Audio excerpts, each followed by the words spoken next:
Добро утро, часът е 3:10, станали сме в 2. Слава Богу, жена ми е добра и не ми се сърди, че трябва да ставаме толкова рано.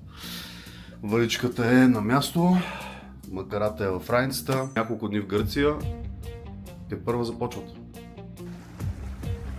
Пристигнахме на място, скалата е тук с моя авер, Илко.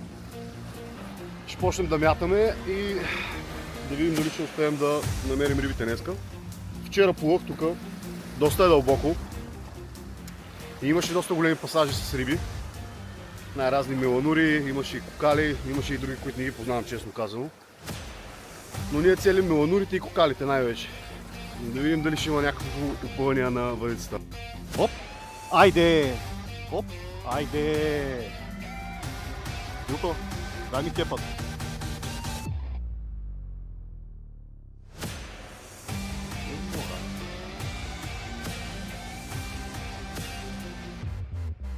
Те бодливите ли бяха, Ивайло? Не, ама съде.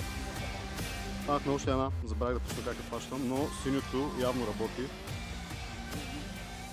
Това е голям така. Добре.